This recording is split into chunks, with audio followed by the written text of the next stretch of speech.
Teman-teman terkasih, pelajaran hari ini adalah sebuah kejadian yang akan menggetarkan jiwa kalian karena seorang pembohong memperlakukan menantu perempuannya dengan buruk dan setelah itu hukuman Allah di dunia dan di alam kubur begitu besar sehingga setelah mendengarkannya kalian akan dipaksa untuk mengampuni dosa-dosa kalian. Teman-teman terkasih, selain menonton videonya, jika kalian baru di saluran kami, pertama-tama berlanggananlah saluran kami. Terima kasih. Sekarang kita beralih ke kalimatnya. Teman-teman terkasih, pada zaman dahulu di sebuah kota kecil di Iran bernama Muhar, hiduplah seorang gadis bernama Nadia dan ibu mertuanya bernama Halimah. Nadia berkata, ketika saya datang ke rumah mertua saya baru berusia 16 tahun, seorang gadis di bawah umur. Suami saya Sarfaraz 10 tahun lebih tua dari saya. Di keluarga kami, anak perempuan dinikahkan lebih awal tanpa melihat usia anak laki-lakinya. Sama seperti setiap gadis, saya juga memiliki keinginan yang dalam di hati saya tentang pernikahan dan mertua. Saya memiliki banyak keinginan. Saya sedang menunggu Sarfaraz di kamar saya sebagai seorang pengantin. Ada ketakutan aneh di hati saya. Saya sedang memikirkannya. Saya bertanya-tanya seperti apa suami yang akan saya miliki dan seperti apa mertua saya nantinya. Saya sedang memikirkan hal ini ketika tiba-tiba cadar saya terangkat. Ketika saya mendongak dengan takut, ibu mertua saya Halimah berdiri di depan saya. Dia mengerutkan kening, kemarahan di matanya dan setelah menatap saya dari ujung kepala sampai ujung kaki, apapun yang dia katakan membuat wajah saya memerah. Dia berkata, saya telah menikahimu di sini, jadi dengarkan saya baik-baik. Semua wanita di seluruh keluarga telah melahirkan seorang putra sebagai anak pertama mereka. Saudari-saudari perempuan Anda, Babhi Anda dan wanita lainnya semuanya telah melahirkan 2 berlian. Sekarang saya mengharapkan hal yang sama dari Anda bahwa Anda akan segera menunjukkan wajah cucu Anda. Saya terus mendengarkannya dengan kepala tertunduk karena takut. Tetapi saat berikutnya dia berkata dengan nada mengancam, saya ingin seorang cucu laki-laki dan itu juga tahun ini. Saya hanya memiliki 1 putra dan saya ingin melihat kemajuan garis keturunannya. Bahasa Indonesia. Jika kamu menuruti perintahku dan memenuhi keinginanku, aku akan menjadikanmu ratu di rumah ini dan kamu akan selalu menikmati hidup. Tetapi jika kamu tidak menuruti perintahku, aku akan menjadi ibu mertuamu dan bukan ibumu. Mengatakan ini, dia menepuk pipiku dan pergi. Kupikir ibu mertuaku akan berwatak lembut dan sehat. Tetapi aku tertegun mendengar kata-katanya dan aku mulai takut padanya. Aku duduk di sana dengan ketakutan. Ketika Sarfaraz memasuki ruangan dan datang dan duduk di tempat tidur di hadapanku. Dia mulai berbicara kepadaku sambil tersenyum dan sikapnya benar-benar berbeda dari ibunya. Perlahan-lahan, aku mulai mencintai Sarfaraz. Sarfaraz juga sangat memperhatikanku, tetapi keesokan harinya setelah pernikahan, ibu mertuaku meletakkan tanggung jawab seluruh rumah di pundakku yang halus.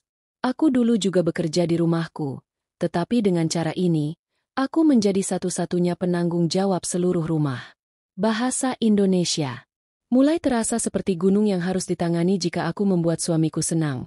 Suamiku akan marah dan jika aku memberinya waktu, suamiku akan memarahiku. Aku muak dengan semua keadaan ini dari pagi hingga sore. Aku biasa melakukan semua pekerjaan rumah tangga dan jika kerabat suamiku datang, aku harus memasak makanan secara terpisah untuk mereka. Ketika Sarfaraz datang di malam hari, dia akan melihat wajahku yang lelah dan bertanya tentang kondisimu. Lihatlah, pengantin baru memang seperti ini. Melihatmu, sepertinya kita telah menikah selama 10 tahun. Setidaknya jaga dirimu agar tetap terawat. Kau tetap menjadi pembantu sepanjang waktu. Mendengar ini dari Sarfaraz, air mata mengalir di mataku. Aku mulai menangis dan berkata, apa yang harus kulakukan? Aku tetap sibuk melakukan pekerjaan rumah tangga sepanjang hari. Saat kau pulang, aku merasa lelah. Aku punya waktu luang. Bahkan ibu mertua tidak membantuku. Aku menceritakan semua ini kepada suamiku ketika ibu mertuaku berdiri di luar ruangan mendengarkan semuanya. Dia segera masuk ke dalam sambil menangis dan berkata dengan marah, ya, ini adalah hari-hari yang tersisa untuk dilihat. Aku pikir kamu sangat mulia, tetapi kamu ternyata sangat pintar. Baru beberapa hari sejak kamu datang. Lihat nak, bagaimana kamu berbalik melawanku. Nak, aku merasakan sakit di lututku. Jadi kamu tahu betapa sakitnya punggung dan lututku. Aku berpikir bahwa jika kamu melakukan ini suatu hari, maka bencana apa yang akan datang? Lagi pula rumah ini juga miliknya. Tetapi bagaimana aku bisa tahu bahwa kamu akan menyeretku juga dalam kemalasanmu? Ketika Sarfaraz melihat ibunya menangis, dia menyerangku dan berkata, "Pergilah dari hadapanku, kamu telah membuat ibuku menangis.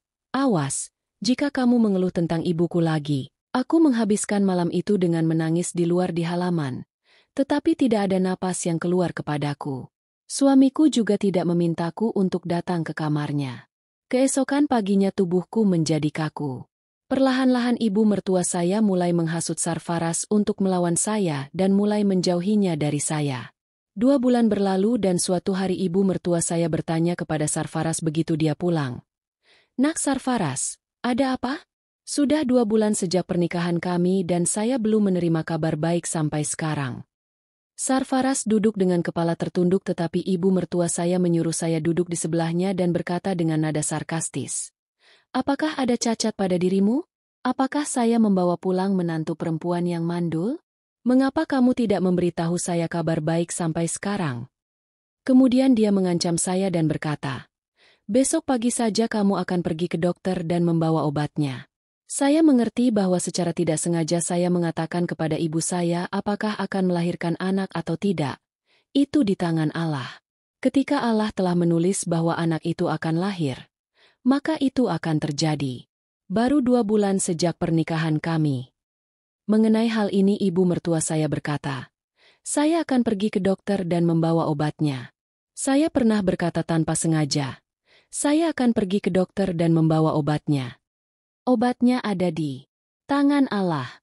Ketika Allah telah menuliskan bahwa anak itu akan lahir, maka ia akan lahir. Baru 2 bulan sejak pernikahan kami. Adik perempuan saya menjambak rambut saya, menarik saya ke hadapannya dan berkata, "Beraninya kamu bicara di hadapan saya? Siapa kamu berani berkata seperti ini di hadapan saya? Saya ingin anak dari anak saya dan itu pun di hadapan saya. Kalau tidak akan butuh waktu 2 menit untuk menceraikanmu dari Sarfaraz dan mengeluarkanmu dari rumah ini." Mendengar kata cerai membuat tubuh saya gemetar. Saya mulai menangis dan berkata kepada Sarfaraz, "Sarfaraz, ayo kita ke dokter." Setelah saya mengiyakan, Sarfaraz membawa saya ke dokter.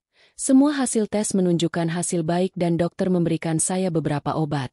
Setelah beberapa bulan, saya hamil. Ibu mertua saya sangat senang dan dengan senang hati menyuapi saya permen dan berkata, "Cucu laki-laki saya sebentar lagi lahir. Saya akan menjadi nenek cucu laki-laki itu." Saya pun berdoa dalam hati agar Allah menjadikan anak pertama saya seorang laki-laki.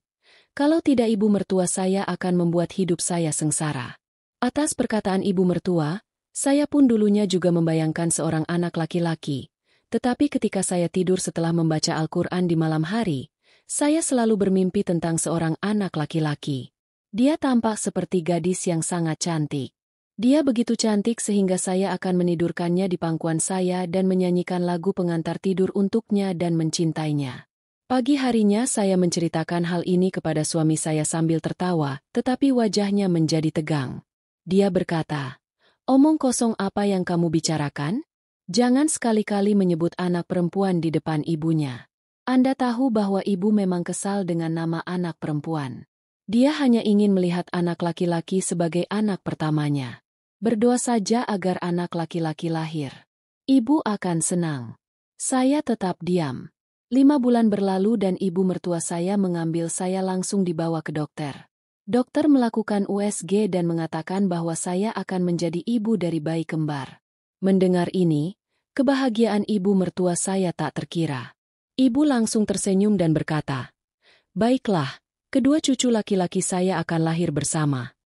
Namun, dokter mengucapkan kalimat berikutnya dan menghancurkan kebahagiaannya. Dokter berkata, "Bu, bukan cucu laki-laki, melainkan cucu perempuan. Sebenarnya, menantu perempuan Anda akan melahirkan 2 putri." Mendengar ini, wajah ibu saya menjadi pucat. Saya juga merasa takut. Tetapi hati saya dipenuhi dengan kegembiraan karena akan menjadi ibu dari 2 orang putri. Saya berharap seseorang dapat menyingkirkan pikiran buruk ini dari hati ibu saya. Ibu saya menjadi benar-benar pendiam. Kesehatan saya sangat buruk. Jadi dokter memberi saya beberapa obat dan mengatakan bahwa saya harus meminum obat-obatan ini sampai persalinan berlangsung agar anak itu lahir dengan baik dan tidak ada masalah apapun. Namun, ibu saya ternyata sangat kejam sehingga tidak memberikan saya obat-obatan tersebut. Ibu saya berkata, "Uang anak saya tidak begitu sia-sia. Dia tidak mendapatkan kekayaan yang diperoleh dengan cara yang tidak sah yang dapat dia belanjakan untuk Anda." Tiba-tiba, dia mengubah sikapnya terhadap saya dan membawa saya pulang. Begitu kami sampai di rumah, dia menyingkirkan spray. Aku mengeluarkan semua pakaianku dan Sarfaraz lalu menumpuknya. Aku juga menyingkirkan mesin cuci dan berkata, "Cepat cuci semua pakaian ini dan keringkan di teras. Aku ingin menyelesaikan semua pekerjaan ini sebelum malam." Aku merasa tidak enak badan. Aku mulai menangis dan berkata, "Ibu, jangan siksa aku seperti ini. Bagaimana aku bisa melakukan pekerjaan sebanyak ini? Kasihanilah kondisiku." Namun, ibu mertuaku tidak mau mengasihaniku. Aku mencuci pakaian sambil menangis. Aku lapar. Aku belum makan apapun sepanjang hari dan merasa pusing. Kebencian ibu mertuaku semakin meningkat hingga dia duduk seperti Firaun. Aku menelepon Sarfaraz sambil menghindari tatapan mata ibu mertuaku. Saat itu, Sarfaraz sedang bekerja. Setelah 2 hari, dia mengangkat teleponku. Aku mulai menangis dan berkata kepada Sarfaraz, "Cepat pulang, ibu tidak memperlakukanku dengan baik." Kata-kata itu masih terngiang di mulutku ketika ibu mertuaku merebut telepon dari tanganku dan berkata, "Nak, ibu datang. Bawakan aku daal dan sabzi." Kemudian dia sendiri mematikan teleponnya. Kemudian dengan marah dia mengambil ponsel dan melemparkannya ke lantai. Ponsel itu pecah berkeping-keping. Dia menampar pipiku dan berkata, "Kamu punya keberanian besar untuk mengeluh tentang aku kepada anakku. Cara kamu sendiri tidak sopan. Kamu akan melahirkan anak perempuan seperti itu. Jika aku tahu, aku tidak akan pernah menikahimu. Sekarang lihat bagaimana aku akan menceraikanmu oleh Sarfaraz." Dengan marah dia menangkapku dan membawaku keluar dan berkata, "Kemari dan lemparkan semua pakaian ini ke atap." Aku mulai menangis dan berkata, "Bagaimana aku menaiki tangga?" Tetapi dia mulai memaki-maki aku dengan marah. Entah bagaimana aku meletakkan pakaian-pakaian itu di keranjang dan perlahan mulai menaiki tangga. Setelah menaiki setiap 2 anak tangga, aku berhenti dan mengambil napas dan menangis. Berulang kali aku memikirkan orang tuaku. Aku berharap mereka masih hidup hari ini dan aku bisa memberitahu mereka tentang kekejaman yang terjadi padaku. Ayahku telah meninggal di masa kecilku dan keduanya meninggalkanku sendirian di dunia ini. Saya memiliki 3 saudara laki-laki, tetapi mereka juga begitu sibuk dengan istri dan anak-anak mereka sehingga mereka hanya sesekali menelepon saya untuk menanyakan keadaan saya.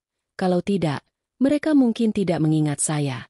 Saudara perempuan saya juga sangat kesulitan mengurus rumah mereka masing-masing. Jika saya menelepon mereka, mereka akan mulai menangis tentang kesedihan mereka sendiri. Saya mencapai atap sambil menggigil. Kegelapan membayangi di depan mata saya dan saya mulai merasakan sakit yang parah di perut saya. Tetapi saya tetap mulai menyebarkan pakaian di atap. Setelah beberapa saat, Sarfaraz memasuki rumah. Ibu mertua saya segera mengikat kepalanya dan duduk di dipan di halaman. Ketika Sarfaraz datang dan bertanya tentang saya, ibu mertua saya mulai berbohong. Dia mulai berkata bahwa dia tidak tahu apa yang telah dia lakukan di atap dalam kondisi seperti ini. Saya berulang kali melarang gadis ini untuk tidak naik ke atap tetapi dia tidak mendengarkan saya dan setiap kali dia naik ke atap, putra Parveen dari lingkungan itu juga mulai berkeliaran di sana. Saya tidak tahu apa yang terjadi di antara mereka. Saya sedang berdiri di atap mengeringkan pakaian ketika tiba-tiba Sarfaraz datang ke sana. Napas saya menjadi cepat dan dalam kegugupan saya tidak dapat memegang dupata saya dengan benar. Ketika Sarfaraz melihat, anak laki-laki dari lingkungan itu juga secara kebetulan hadir di atap dan menatap saya. Saya tidak tahu semua hal ini. Sarfaraz berteriak dari sana bahwa saya akan menjadi seorang ibu tetapi dia tetap tidak memiliki belas kasihan pada kondisi saya. Dia mengambil sebuah tongkat yang tergeletak di sudut atap dan mulai memukuli saya. Daya memukul kepala, bahu dan punggung saya dan membuat saya biru dan kuning. Saya menangis dengan sedih bahwa apa salah saya? Lagi pula, berapa banyak? Aku menoleransi penindasan itu. Aku pingsan dan ketika aku sadar kembali, aku mendapati diriku terbaring di atap seperti orang terlantar. Ketika aku sadar kembali, suamiku menatapku dengan marah dan berkata, "Jika kamu tidak akan menjadi ibu dari anak-anakku, aku pasti sudah menceraikanmu sejak dulu. Aku tidak bisa membiarkan gadis berkarakter buruk sepertimu tinggal di rumahku." Aku mulai menangis dan berkata kepadanya dengan tangan terlipat, "Bersumpah demi anak-anakku di masa depan. Aku bersumpah bahwa aku tidak mengkhianati kepercayaanmu. Meskipun kesehatanku buruk, ibumu memintaku pergi ke atap untuk menjemur pakaian." Melihat kesehatanku yang buruk, Sarfaraz akhirnya merasa kasihan. Dia membawaku turun dari atap dan mulai berdebat dengan ibunya juga. Ketika ibu mertuaku mengatakan kepadanya bahwa aku akan menjadi ibu dari anak perempuan, Sarfaraz tersenyum. Sekarang dia juga mulai mencintai anak-anak perempuannya. Tetapi dia tidak mengungkapkannya hanya karena takut pada ibunya. Atas sikap ibunya itu, ia berkata dengan tegas, "Bagi saya, tidak masalah apakah anak laki-laki atau perempuan. Keduanya adalah bagian dari hati saya. Saya harus membesarkan mereka dan mereka akan mencari nafkah sendiri. Orang yang memberi saya anak perempuan harus memberi saya anak laki-laki juga." Melihat suami saya berubah seperti ini, saya merasa sedikit tenang. Waktu berlalu seperti ini dan kemudian saya melahirkan 2 orang anak perempuan. Yang satu sehat tetapi yang satu lagi sangat lemah. Ibu mertua saya tidak pernah menggendong anak perempuan saya dan tidak mengizinkan saya untuk melihat mereka dari dekat. Sebaliknya, pada hari saya tiba di rumah dengan kedua anak perempuan saya dari rumah sakit, ibu mertua saya berdiri di tengah halaman dengan kepala terikat seolah-olah arak-arakan pemakaman yang memasuki rumah dan bukan anak perempuan. Di hadapan suami saya, sikap ibu mertua saya menjadi sedikit lebih baik, tetapi begitu suami saya pergi, ia akan mengambil tas-tas dan terus memaki saya dan anak-anak perempuan saya. Ia hanya akan berkata begini, "Kalian bertiga adalah penyihir. Kalian bertiga telah mengambil anakku dariku. Kalian bertiga telah membuat hidupku seperti mimpi buruk." Aku biasa mendengarkan semua yang mereka katakan dalam hati. Suatu hari kedua putriku sedang tidur di tempat tidur dan aku sedang berdoa. Kemudian aku mendengar suara ibu mertuaku. Dia berteriak dan berkata, "Aku lapar. Datanglah dan buatkan roti untukku." Aku sudah mengatakan padanya bahwa aku sedang berdoa. Tetapi meskipun begitu dia terus berteriak. Mengira aku sedang tidur, dia memasuki kamar dengan tongkat di tangannya. Kedua putriku terbangun karena teriakan itu. Ibu mertuaku memberiku tongkat saat aku sedang berdoa. Jadi alih-alih membuat gadis-gadis itu diam, dia pergi ke arah mereka dengan marah dan memukul kaki mereka dengan tongkat. Dia memukulku dengan keras dengan tongkat itu. Aku masih ingat teriakan-teriakan itu. Karena itulah hatiku menangis. Sekarang kesabaranku meluap. Lagi pula, berapa lama aku akan menghormati usianya? Selama ini aku menghormatinya sebagai wanita tua dengan berpikir bahwa dia lebih tua dariku dalam hubungan dan kedudukan. Jadi aku harus menghormatinya. Tetapi hari ini kesabaranku telah habis. Aku keluar dengan marah dan berkata, "Apa yang telah kau lakukan? Kau ini manusia atau monster? Kau tidak pernah menaruh belas kasihan pada putri-putriku sekalipun. Wanita sepertimu bahkan tidak layak disebut wanita. Kebencian macam apa yang ada sehingga orang-orang lupa perbedaan antara yang baik dan yang buruk?" Setelah mengatakan ini, aku menahan napas dengan kuat. Aku tidak tahu dari mana aku mendapatkan begitu banyak keberanian. Tetapi aku menahan napas dengan kuat dan dia jatuh ke tanah. Sungguh malang bagiku bahwa Sarfaraz pulang pada saat yang sama dan aku masuk ke dalam rumah. Begitu dia masuk ke dalam rumah, dia melihat pemandangan yang sama ketika aku menahan napas. Dia memukuliku. Dia melangkah maju dengan marah dan napasku mendapat kesempatan. Ia memeluk putranya sambil menangis dan berkata dengan keras, "Lihatlah bagaimana istrimu menyiksaku. Aku beruntung telah menjadikannya menantu perempuanku." Sarfaraz menangis dan berkata, "Lihatlah betapa kejamnya ibumu telah memukuli kedua anak perempuan itu." Namun tanpa mendengarkanku, Sarfaraz menceraikanku. Setelah menceraikanku, ia berkata, "Keluarlah dari rumah ini. Kamu tidak ada hubungannya dengan rumah ini sekarang. Mendengar kata cerai, keberadaanku seakan mendingin. Hubunganku dengan Sarfaraz telah berakhir. Saya menggendong anak-anak perempuan saya yang terluka dan sambil menangis berkata kepada Sarfaraz, "Lihatlah anak-anak perempuan ini untuk terakhir kalinya. Kaki mereka terluka parah." Saya tidak berbohong. Namun tanpa mendengarkan saya, Sarfaraz keluar dari rumah. Saya membawa anak-anak perempuan saya dan langsung pergi ke rumah sakit. Setelah sampai di rumah sakit, saya menelepon saudara-saudara laki-laki saya dan meminta mereka untuk datang. Setelah beberapa saat saudara-saudara laki-laki saya sampai di sana, saya memeluk mereka dan mulai menceritakan bagaimana suami saya menceraikan saya. Ibu mertua saya menyiksa saya dengan sangat keras dan menghancurkan hidup saya. Ketika dokter memeriksa anak-anak perempuan saya, mereka mengatakan bahwa anak perempuan saya yang sangat lemah telah lumpuh permanen di kakinya. Dia tidak akan pernah bisa berjalan, sementara anak perempuan yang satunya bisa berjalan dengan susah payah. Ketika saya sampai di rumah ibu saya bersama kedua anak perempuan saya, ketiga saudara ipar perempuan saya menyambut saya dengan sedih. Saudara ipar perempuan saya mulai memberitahu saudara-saudara laki-laki saya bahwa sekarang dia akan tinggal di sini. Kedua anak perempuannya masih sangat kecil. Siapa yang akan mengurus sekolah mereka dari rumah mereka? Besok mereka juga harus menikah. Bagaimana kalian bertiga bisa melakukan semua ini? Apakah Anda akan mendapatkan anak Anda sendiri atau dua anak perempuan saudara perempuan Anda? Bahkan belum 1 jam sejak saya datang ke rumah ini dan saudara ipar saya mengatakan kepada saya bahwa saya tidak akan bisa berjalan lagi. Saya berbicara seperti ini dan saya mulai menangis. Ya Tuhan, tidak ada seorang pun di dunia ini yang melayani orang yang tidak berdaya. Ketika masalah datang, bahkan orang-orang sendiri berpaling dari saya. Entah bagaimana.